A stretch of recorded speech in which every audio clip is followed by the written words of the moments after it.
You're being monitored for brand noncompliance. The Slack message blinked in my notifications like a digital death sentence.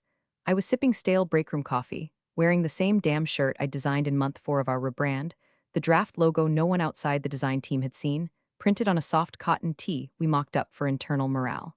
Casual Friday, my ass, by Monday. HR was calling it unauthorized apparel and whispering about image discipline like I'd rolled in wearing a MAGA hat and Crocs. I knew then, the axe was already in the air, just waiting to fall. You ever sit in a meeting where a guy who couldn't design his way out of a PowerPoint template starts explaining elevated brand ecosystems to the woman who built them? That's what the last 3 weeks of my life had been. Our new VP of Marketing, Dylan with a Y, been hired straight from some clickbait top 40 under 40 list, and he landed in our office with a ring light, a cargo of buzzwords, and a LinkedIn presence that could blind a bat. He didn't look at me during meetings. He didn't ask questions. He just started streamlining my role out of visibility, first by reassigning all client-facing presentations, then by renaming my files and slapping his initials on them like a frat boy claiming a keg. But see, I'd been here before, not just in this company, but in this exact script. A man gets hired above you, decides your tone is abrasive because you don't giggle at his brainstorms, and before you know it, your 10 years of work gets handed to some dude who calls beige millennial top. So I did what I always do when I sensed the temperature dropping. I got quiet, stayed alert, and started copying everything to my home drive. Not to retaliate, just to preserve the truth. The real version, not the version he'd retell on his podcast. That Friday, I wore the shirt without thinking. It was soft, it was clean, and it was mine. A relic from the early concept sprints when we were still dreaming big before the executive interference kicked in.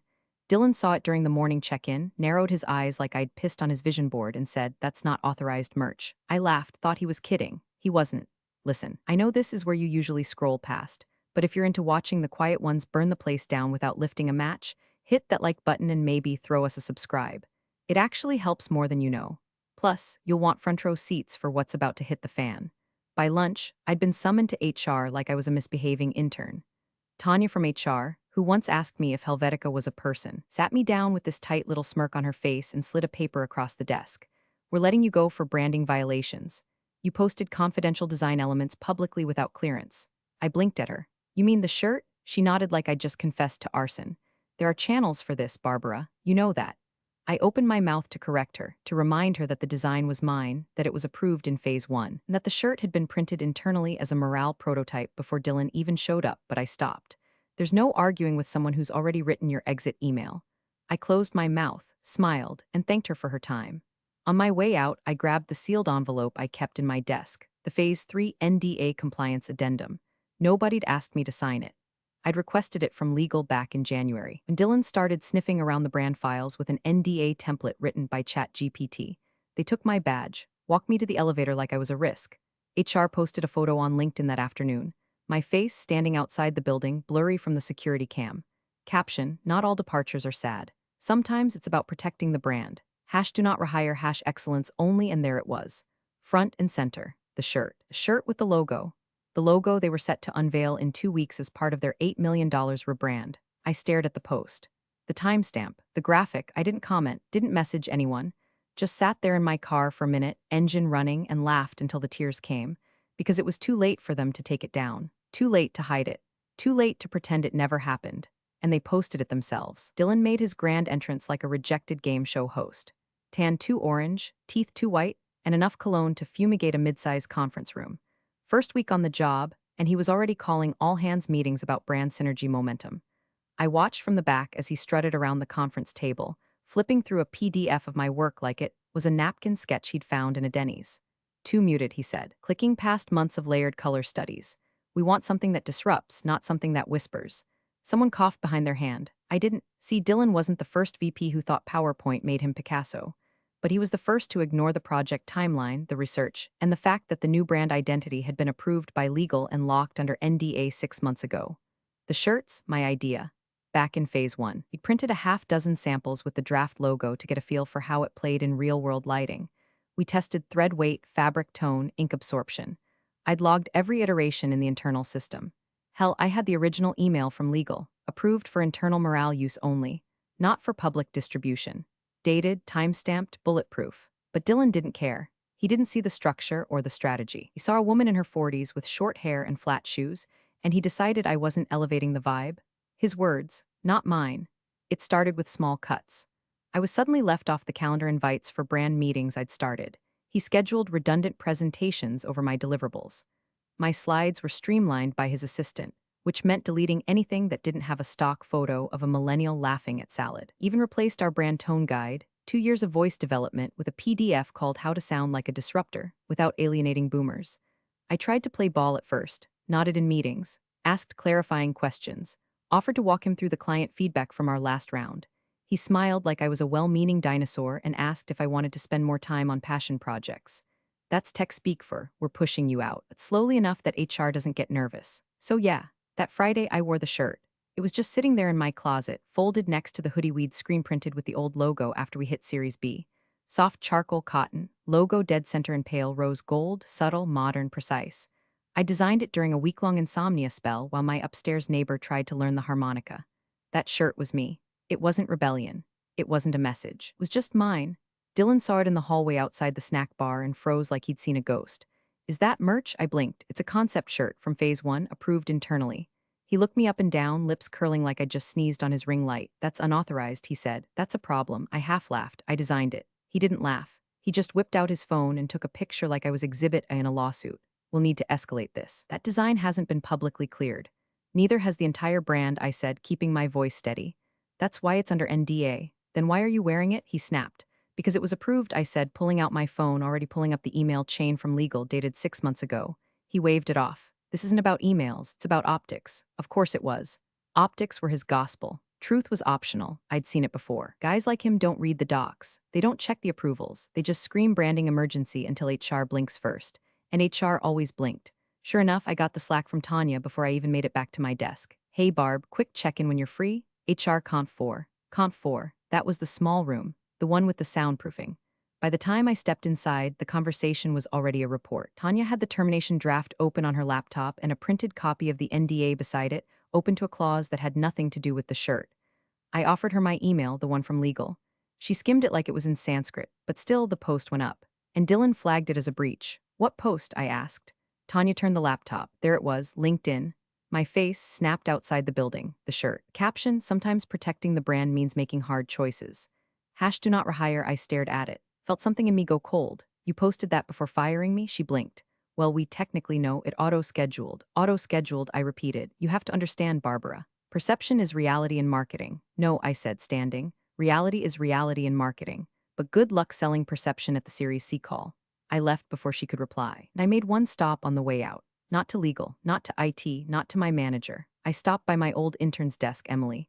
She looked up, confused. Hey, I said, gently setting a flash drive on her desk. If the rebrand timeline shifts, give me a heads up. Her eyes widened. Are you? I'm fine, I said. Just keep me posted. Because I already knew what they didn't. That shirt, that post, that logo, it was out there now. And legally. They just disclosed it themselves. The moment the door clicked shut behind me in HR Conf 4, I knew it was over. Tanya didn't even pretend to make small talk. No fake smile, no how are you feeling today? Just that same managerial grimace they wear when they're about to push someone off the corporate ledge and don't want to get any emotional blood on their blouse. Her keyboard was still clacking when I sat down. And across the table, HR compliance officer Martha, I think, was already stacking 2 identical envelopes. One white, one manila, both labeled with my name in a font I designed for the internal newsletter 2 years ago. Nothing like watching your own typography fire you. Barbara, Tanya began, her voice pitching up like she was trying to soften a blow she was actively swinging. This isn't personal. You've been a valued contributor, and we take brand integrity very seriously. Martha cut in, pushing the white envelope forward like it was a peace offering and not a preloaded guillotine. I didn't speak, just nodded. Let them walk through the motions. We understand you wore a shirt with unreleased intellectual property, Tanya said, enunciating each syllable like she was explaining it to a courtroom stenographer. The logo hasn't been publicly approved. It created potential legal exposure. I pulled out my phone, tapped open the email. Subject, internal morale apparel / approved use, and rotated it toward them. Tanya glanced at it, blinked. That predates the current version of the logo, doesn't it? It's the same vector file. But the context, it was approved, I said calmly. Internally under NDA. The version Dylan is presenting, same file, renamed. Martha looked at Tanya. Tanya looked back at Martha. They both knew what that meant, so they pivoted. This is less about legality, Tanya said, sliding the manila envelope closer, and more about optics. There's a certain standard we're trying to set as we scale. Messaging matters. Messaging, I repeated, like calling an approved internal concept shirt a brand violation. You're not being punished, she said, tone tightening, you're being transitioned. And the LinkedIn post, Tanya didn't flinch. She turned the screen toward me. There it was, the post, already live. A grainy photo of me leaving the building, snapped by some security flunky. My face partially turned, the logo shirt clearly visible. And the caption, excellence means standards, not all departures are losses. Hash do not rehire, hash brand integrity, hash culture matters. I read it 3 times, not because I didn't understand, but because I needed to let it burn in. Let it harden. They'd fired me before telling me, and posted it like a moral victory. Effective immediately, Martha added, like she was reading from a teleprompter, your access will be revoked. Your final paycheck and severance terms are enclosed. Please return all physical materials. You are not to speak to the media, and this conversation is covered under your existing NDA. Speaking of, I said, reaching slowly into my bag and pulling out a thin black folder, I'll be taking this with me. Tanya frowned. What's that? Phase 3 NDA compliance addendum, I replied. Signed by legal in January. Covers concept control, disclosure channels, asset usage, and IP trails. She opened her mouth, probably to object, but closed it when she caught Martha's sideways glance. They hadn't read it, or if they had, they didn't understand the teeth it had. I stood, smoothed my shirt, the offending shirt. Tanya reached for a sympathy smile. No hard feelings, I returned it, perfectly mirrored. None at all, thanks for your time. No tears. No shouting. Just a 30-second exit, smooth as glass. I walked past the break room where Dylan was holding court, talking loudly about phase alignment to a junior copywriter who looked like she wanted to crawl into the printer. He saw me leave but didn't say a word, just tightened his jaw and turned away. Cowards always look away. The elevator dinged. I stepped inside, the folder tucked under one arm, my phone buzzing softly with notifications I didn't check. When the doors closed, I didn't sigh, I didn't cry. I just leaned back and thought they posted the logo themselves. That shirt, that logo, that $8 million identity, it was public now with a timestamp on a corporate LinkedIn. Posted by HR, I didn't need to leak anything. They'd done it for me, and all I had to do was watch. The thing about being invisible for so long is that no one notices when you're gone, not really. By Monday morning, my name had already vanished from the Slack directory. No goodbye email, no farewell cupcakes in the break room, no thank you for your decade of service LinkedIn post from the CEO, just erased, like a smudge on a window someone finally got around to wiping away. That's the thing about people like Dylan, they don't just replace you, they try to rewrite the story so it looks like you were never there. But I was, and the bones of that rebrand were mine. The color theory. Mine, the vertical lockup for the logo. Mine, the brand voice guide. That was me on 4 hours of sleep, rewriting the same tagline 117 times until it sounded like breathing. So no, I didn't post anything. I didn't send dramatic farewell emails or leak confidential docs to Reddit. I didn't even update my LinkedIn. I just watched. From the outside, the company looked like it was thriving. The website was scrubbed clean and splattered with teaser phrases like something bold is coming and the future has a new look. I nearly gagged when I saw the Vision unveiling countdown banner, 21 days until they presented to the investors. The rebrand timeline had been moved up, not pushed back. Because of course, Dylan wanted it fast. Speed is what guys like him mistake for momentum. But under the polish, I could already see the cracks forming. Website headers weren't loading right on mobile. One of the teaser images used an outdated palette from Phase 0. The social media team posted a brand tone caption that directly contradicted the new voice guide. Tiny mistakes, ones I'd have caught and fixed before they even went live. But no one was catching them now, except maybe Emily. My old direct report, technically a brand associate, but more like my second brain during crunch time. She was young, sharp and careful, and she'd been taking screenshots. I didn't ask her to, she just sent them. First, it was just memes, look at this bold new future, lol over a screenshot of Dylan using an unlicensed stock photo as the homepage hero. Then it turned into whispered updates. Emily signal, Dylan wants to present the full brand package on the investor call. Me, wasn't that supposed to be internal only? Emily, not anymore. CEO fast-tracked it. I think it'll seal Series C.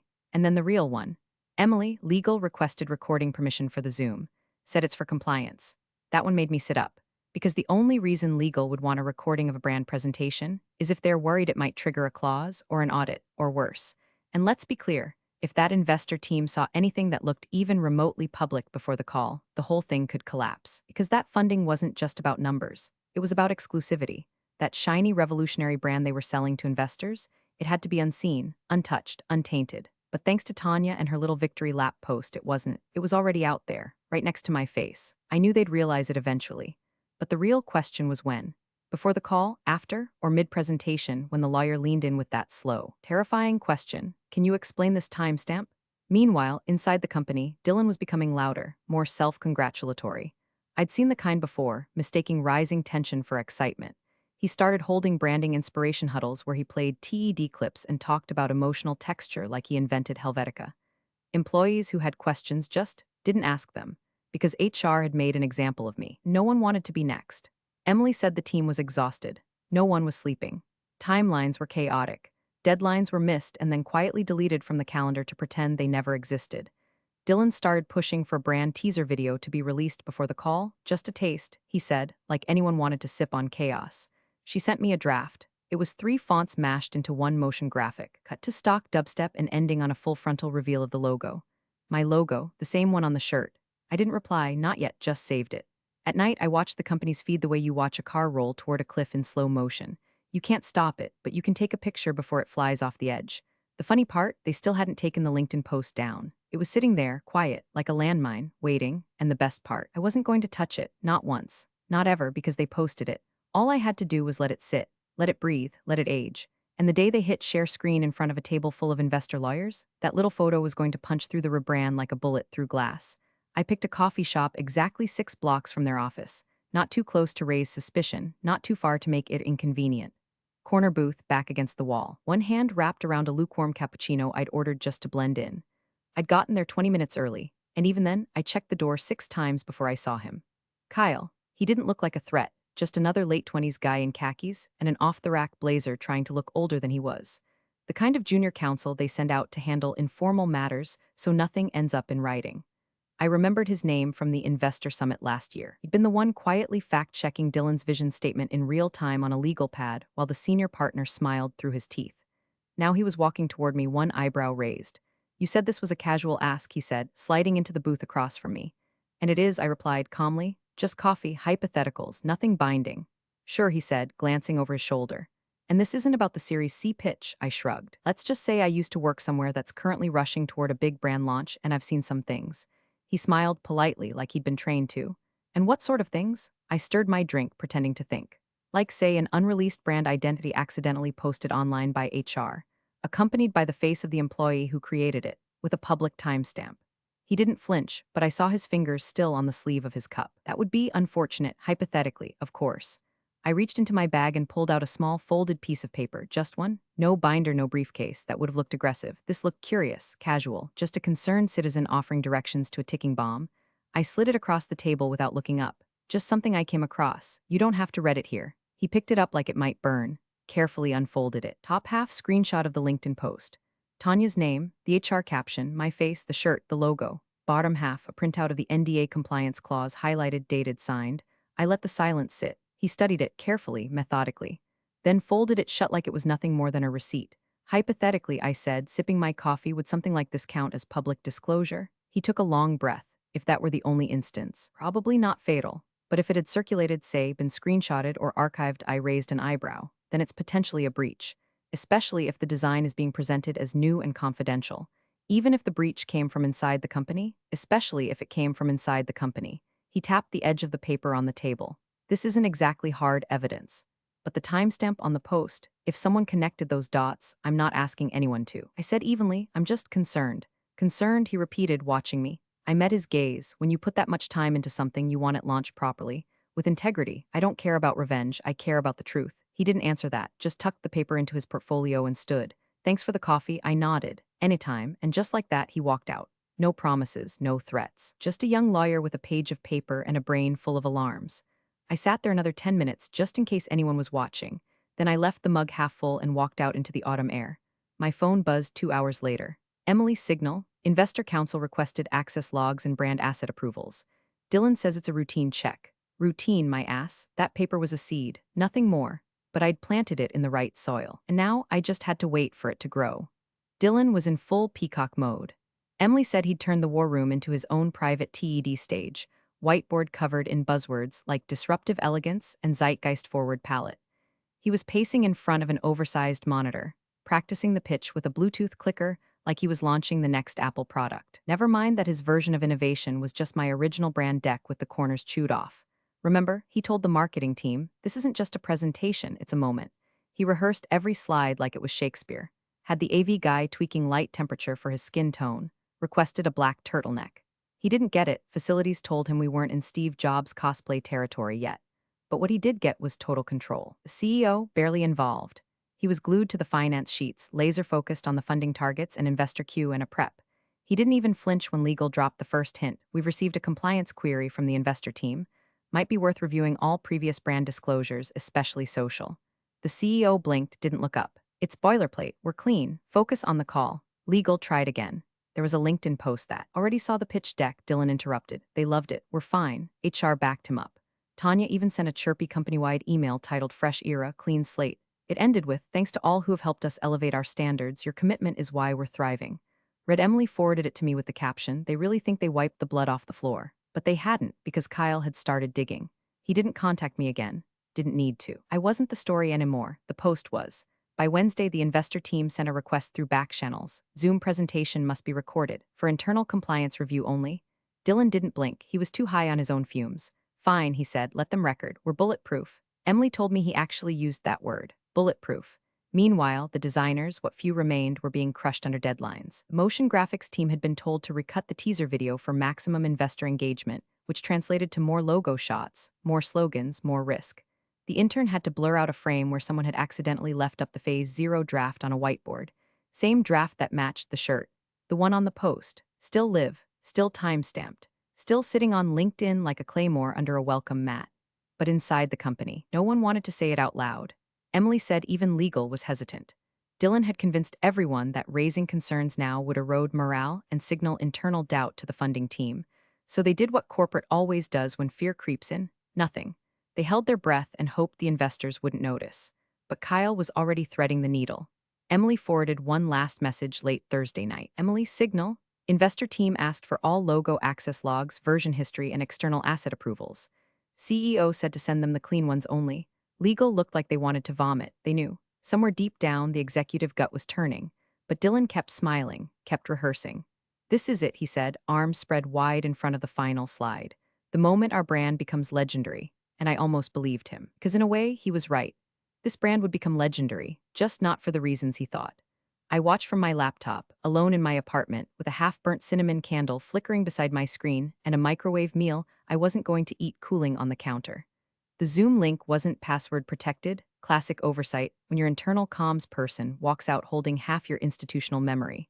I wasn't in the call as a participant, just an observer, anonymous, quiet like always. The screen loaded. 32 participants, big names, legal counsel, equity partners, 2 major VCs, and dead center, grinning like a discount game show host was Dylan, hair shellacked, shirt 2 buttons too tight.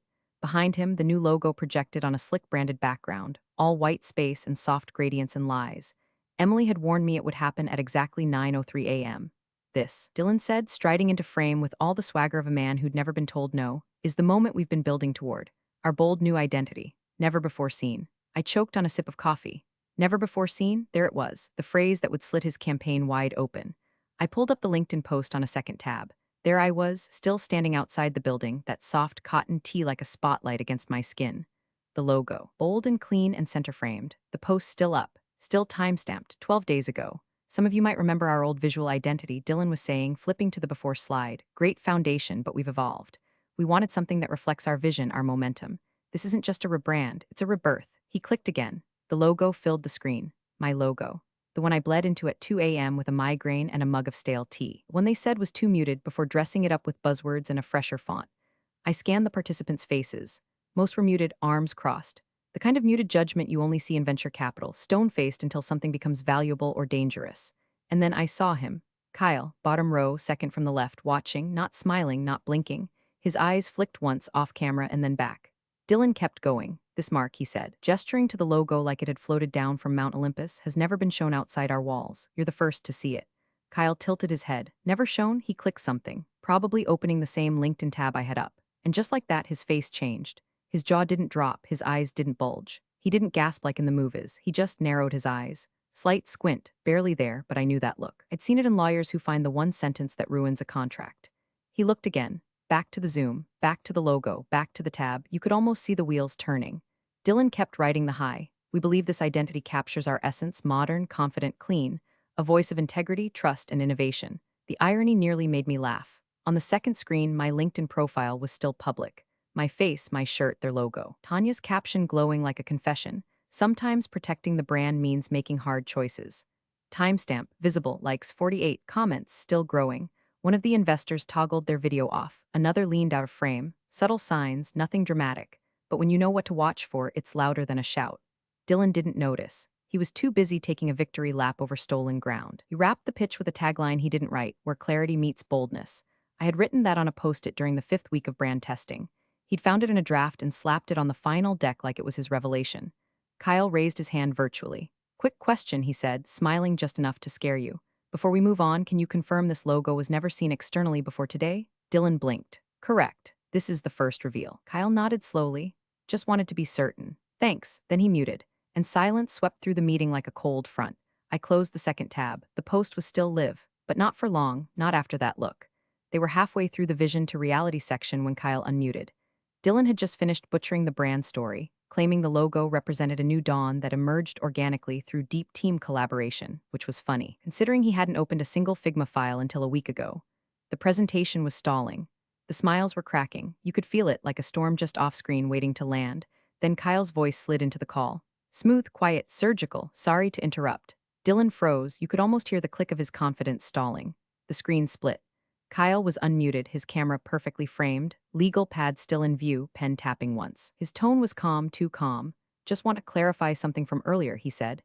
You mentioned this brand identity has never been seen publicly, that this presentation marks the first external reveal. Correct? Dylan nodded, flashing a smile that didn't reach his eyes. Yes, of course. Kyle tilted his head, then glanced to someone off camera. Interesting, because this was on LinkedIn. Yesterday, the screen blinked. Kyle had initiated a screen share, and there it was. LinkedIn post. My face standing outside the building, backlit by a gray sky. The logo printed clearly across my shirt. Tanya's caption in all its smug glory. Excellence means standards. Not all departures are losses. Hash do not rehire hash brand integrity. Date visible. Time visible. Company tagged. Logo front and center. No one spoke. The kind of silence that's not just quiet, it's vacuum sealed. All sound gone, oxygen pulled straight from the room. Dylan's smile faltered. That image may not represent. Kyle didn't flinch. It's public. It's time-stamped. And based on what I'm seeing, it's the same mark you're presenting today. Same vector, same lockup. That's a problem. The CEO leaned forward. Wait, where did that come from? Your company's HR LinkedIn page, Kyle said. Posted by your team. It's still live. The CEO's lips parted like he might say something, then shut again. I watched him blink. His jaw moved, but no words came. His eyes flicked to someone off camera. Likely legal, likely too late. The CFO's name lit up in the participants list, then immediately disappeared. Camera off. Kyle continued, not missing a beat. From a legal standpoint, this constitutes a public disclosure. And if the design was represented to us as confidential, this discrepancy impacts material terms of the funding. Dylan tried again, voice higher now. It wasn't authorized. The shirt was printed during internal prototyping. She wore it without permission. Kyle raised an eyebrow. She? He let the word hang there. He didn't say my name. He didn't need to, because now the investors were paying attention.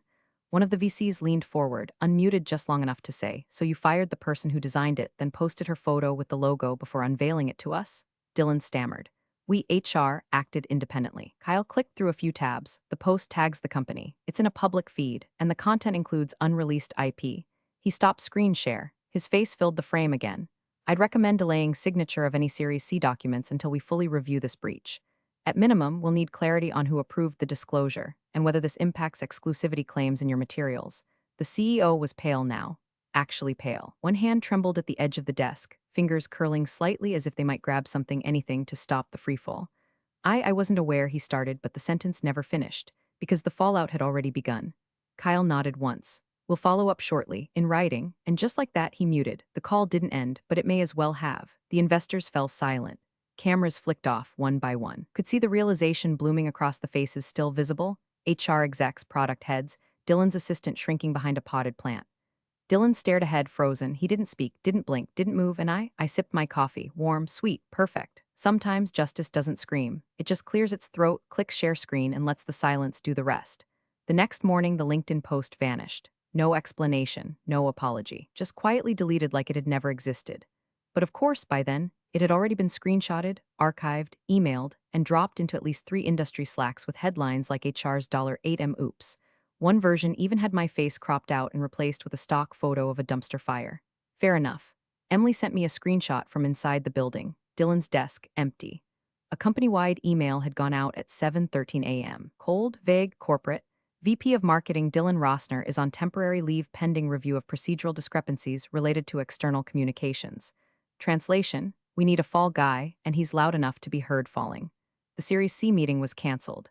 Officially rescheduled, but everyone knew what that meant. The investors stopped replying to company emails. Legal started digging into reputational exposure. R drafted a one-paragraph statement about renewed focus on compliance culture, but it never got published because nothing could unring that bell. The logo was tainted now. The brand was compromised. The whole launch, 18 months of strategy, design, iteration, flushed down the same toilet they threw me into. It wasn't just the legal breach. It was the story. They fired the woman who built it, then paraded her out wearing the evidence. That's not just bad optics. That's poetic stupidity and poetry spreads. By Friday, one of the VCs had posted a cryptic tweet, no names, just this: "Don't tell me your vision is bold if you can't see what's right in front of you." It had 11,000 likes by lunch. I didn't comment, didn't like it, didn't DM anyone. I didn't need to, because later that afternoon, a wire hit my account. Retainer fee, 6 months. Courtesy of a boutique consulting firm backed by, you guessed it, the same investor group. No email, no phone call, just a clean contract forwarded by a recruiter I'd worked with 5 years ago. They asked for you specifically. I signed it quietly. No announcement, no post, no bragging. I just opened my portfolio, scrolled to the top, and made one update under recent work. Lead designer, $8M brand redesign withdrawn due to IP breach. That was all. I closed the tab, took another sip of coffee, and looked out the window. The sun had finally burned through the morning fog. Across the street, someone was arguing with a parking meter. The world somehow kept spinning. I didn't feel angry or vindicated or smug. I felt clean, because in the end it wasn't sabotage, it wasn't revenge, it wasn't even strategy. It was just the truth stitched into fabric, worn on a Friday, caught in a careless photo, and posted by the very people who thought erasing me would protect them. I never raised my voice. I never raised a hand. I just walked out the door and let them press publish.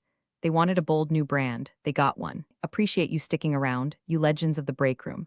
Subscribe for more chaos. Let's make your old managers spill their coffee in fear.